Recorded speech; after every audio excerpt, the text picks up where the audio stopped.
C'est élémentaire, bonjour. C'est l'histoire d'un dossier brûlant, une épine dans le pied qui empoisonne la vie d'un président depuis des années. Guantanamo et Barack Obama, raté Fessenheim et François Hollande. Fessenheim, c'est la mamie des centrales nucléaires françaises. Elle produit seulement 1,5% de notre électricité.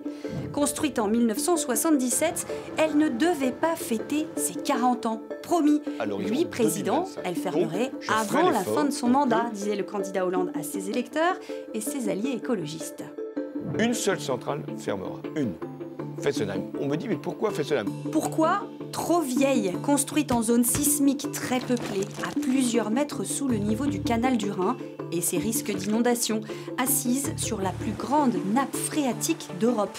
Une centrale où les incidents sont fréquents. Dernier en date, avril 2014.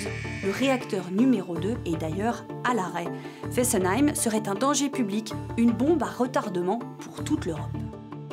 Dies ist eins der ältesten Kraftwerke Europas. Sie müssen endlich abgeschaltet werden. Atomkraftwerke in Europa, jetzt reicht's. Les voisins allemands et suisses exigent sa fermeture le plus vite possible, et ça depuis des années. Mais, nous dit l'ASN, le gendarme français du nucléaire, ce serait une des centrales françaises les plus sûres. On n'y comprend plus rien. En réalité, c'est aussi une histoire de mathématiques. Écoutez bien. En France, il existe un plafond nucléaire. C'est le maximum que le nucléaire a le droit de produire, puisque nous nous tournons vers les énergies renouvelables. Ce plafond, c'est 63,2 gigawatts. On limite le nucléaire, mais dans le même temps, l'État français a lancé à Flamanville, dans la Manche, un super réacteur dernière génération qui produira beaucoup, 1650 mégawatts. Donc, il faut arrêter d'autres centrales pour ne pas crever ce plafond. On ferme Fessenheim, on ouvre Flamanville. Mais il y a une tuile. Flamanville n'est pas terminée et prend beaucoup de retard. Prévu en 2017, on parle maintenant de 2018, voire 2019 au mieux. Et du coup, l'heure tourne et Fessenheim fonctionne toujours. Vous suivez? Et puis, il faut à la louche 5 ans entre la demande de fermeture d'une centrale et le processus de déconstruction. Bref, on table aujourd'hui au mieux sur 2021. Fermer cette vieille centrale, ce ne sera pas si simple techniquement. Il va falloir démanteler. En moyenne, cela prend 30 à 60 ans. Et des déchets radioactifs potentiellement dangereux à stocker pendant des siècles. Une seule centrale nucléaire dans le monde a été complètement déconstruite dans le Maine aux États-Unis. L'Allemagne nettoie de son côté son unité de Lubmin depuis 20 ans déjà.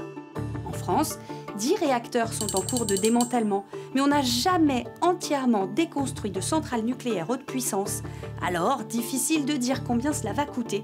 Entre 3 et 500 millions d'euros par réacteur, la fourchette est très large et on manque sérieusement de recul. Alors EDF réclame bien sûr de l'argent à l'État, des milliards d'euros de compensation, 2 à 4. Et on négocie sec, au plus haut niveau. L'État proposait au départ 80 à 100 millions, un chiffre sidérant pour EDF qui croule sous les dettes et qui ne veut rien lâcher. Pour l'instant, il serait tombé d'accord sur 400 millions. Mais avec tout ça, on aurait presque oublié une dernière inconnue à notre équation, l'élection présidentielle de 2017. C'est un gâchis incroyable que d'arrêter des centrales qui ont été payées par les Français et qui peuvent continuer à fonctionner. Fessenheim, on ne ferme pas. On ne ferme pas Fessenheim. Si un président de droite revient à l'Élysée, la situation sera alors très simple. Fessenheim aura de très beaux jours devant elle.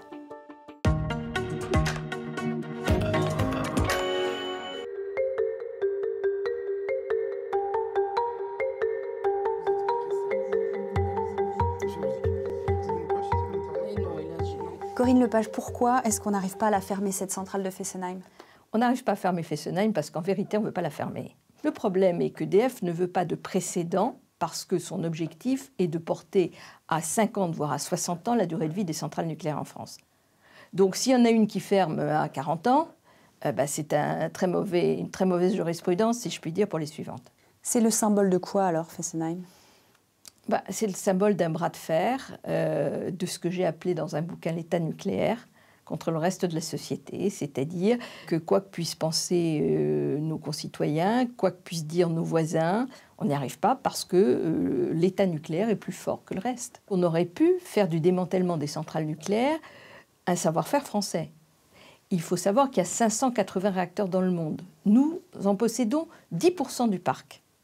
Ce qui veut donc dire qu'on aurait pu être les champions du monde du démantèlement des centrales. Si nous ne sommes pas fichus capables de démanteler chez nous, il ne faut quand même pas croire qu'on va les démanteler chez les autres. Vous savez, on va continuer à faire ce qu'on est en train de faire. On va continuer à investir des milliards dans cette filière. Pendant ce temps-là, on a une filière renouvelable qui est totalement à la peine et à la traîne. L'éolien terrestre, aujourd'hui, devient bon marché.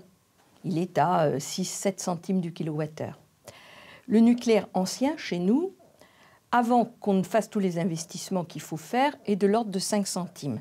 Donc à peu près le même prix que l'éolien.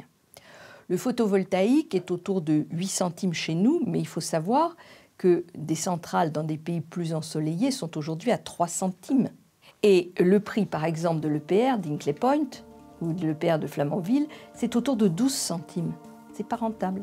Personne dans le secteur privé n'investit plus dans le nucléaire. C'est un dossier sans fin. Un jour, ça s'arrêtera bien. Tout ce qu'on peut espérer, c'est que ça ne s'arrête pas dans un accident. Alors, fermera pas? Fessenheim promet en tout cas de rester au cœur de la bataille. Affaire de campagne à suivre en 2017.